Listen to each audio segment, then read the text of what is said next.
El procesamiento de los datos. En esta presentación se hablará del procesamiento de los datos en el proceso de una investigación.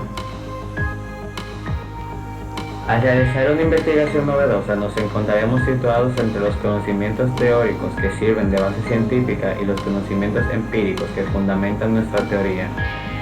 El instrumento de recolección de datos sintetizará ambos planos y será la herramienta concreta que nos proporcione la información que necesitamos. Se abre a partir de ese momento la etapa propiamente dicha de la recolección de datos, que puede tener mayor o menor complejidad y duración. En ella se aplicarán los instrumentos a los objetos de estudio. Finalizadas las tareas de recolección, el investigador quedará en posesión de un cierto número de datos, pero esta masa de datos por sí sola no nos permitirá alcanzar ninguna conclusión si previamente no ejercemos sobre ella una serie de actividades tendientes a organizarla. Por cada tipo de datos se procederá entonces como sigue. Los datos verbales que se desean presentar como numéricos sufrirán una primera operación que se denomina codificación. Los datos numéricos se procesarán agrupándolos en intervalos y se tabularán. Y los datos verbales habrán de manejarse en forma puramente conceptual y no matemática, seguirán el proceso que indicaremos cuando tratemos el párrafo relativo a datos secundarios. La codificación. La codificación es un procedimiento que tiene por objeto agrupar numéricamente los datos que se expresan en forma verbal para poder luego operar con ellos como si se tratara simplemente de datos cuantitativos. El primer paso para dar frente a todos estos datos es realizar una revisión atenta de un subgrupo reducido de ellos, con el objetivo de encontrar una tipología de respuestas posibles, en concordancia con las formulaciones teóricas que guían la investigación.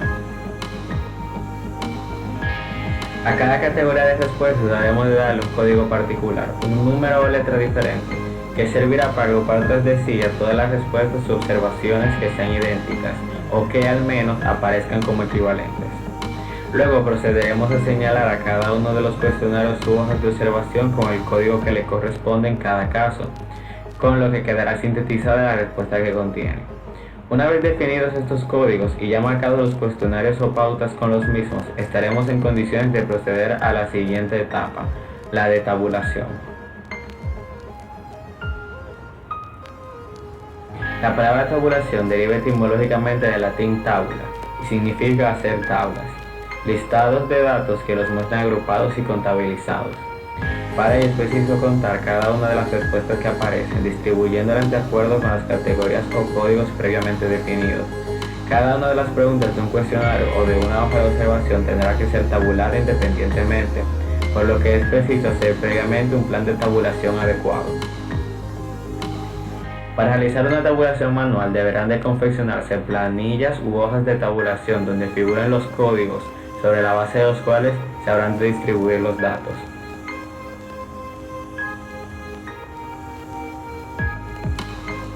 Cuadros estadísticos. Luego de terminar con la tabulación de toda la información contenida en nuestros instrumentos de recolección, era preciso presentar los resultados de tal modo que estos hiciesen fácilmente inteligibles aún para los lectores no especializados. En la columna de código se anotarán cada uno de los que se hayan establecido en el proceso de codificación de la variable, si ésta no se presenta inicialmente en forma cuantificada.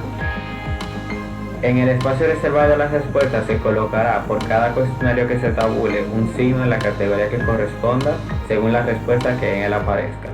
Una vez tabulados todos los cuestionarios se contarán las respuestas anotadas en cada casillero, expresándose en números en la columna del total. Cuadros con una sola variable. Se trata del caso más simple que pueda presentarse y no plantea ninguna dificultad para su construcción. Simplemente se trata de presentar una columna ordenada de valores de acuerdo a ciertos modelos formales convencionales. Cuadros estadísticos.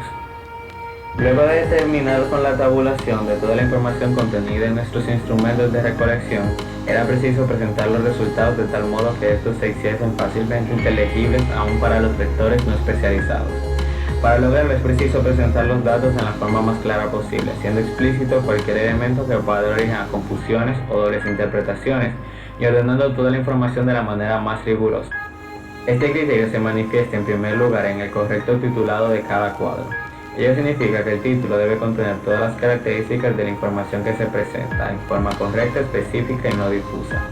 Si hiciéramos la pregunta ¿dónde piensa usted ir en sus próximas vacaciones?, el cuadro estadístico correspondiente debería titularse «Lugares a donde los entrevistados piensan ir en sus próximas vacaciones». Después de encontrar un título adecuado para el cuadro, la tarea siguiente es convertir en porcentaje las cifras reales que hemos obtenido de la tabulación. El valor en función del cual se hace el cálculo del porcentaje se llama base del porcentaje. Cuando tal base es un número demasiado pequeño, no se suelen calcular los porcentajes, pues hacerlo podría inducir a que el lector se hiciese una falsa idea acerca de la exactitud de la información. Las cifras presentadas deben tender a redondearse en lo posible.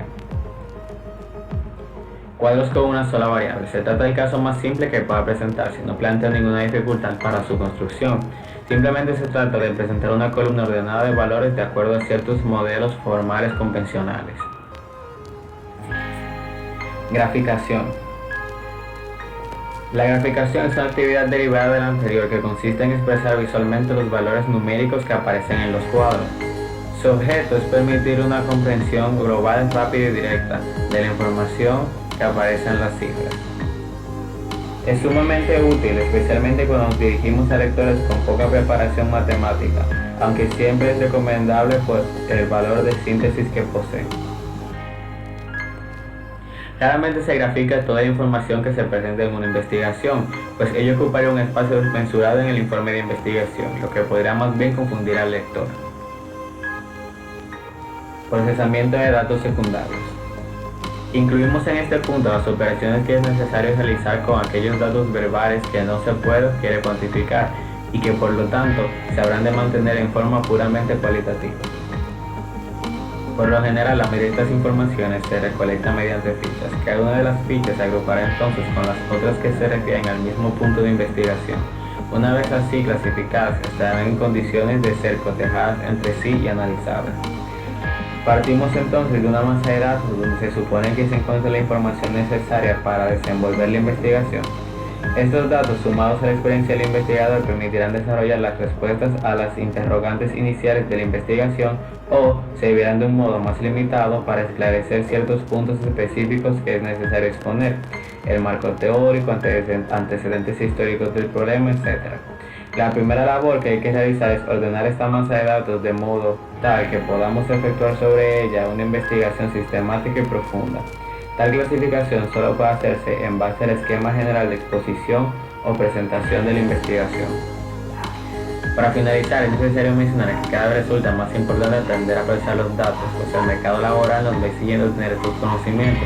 Por ejemplo, carreras como Administración y Economía necesitan analizar los comportamientos del mercado constantemente.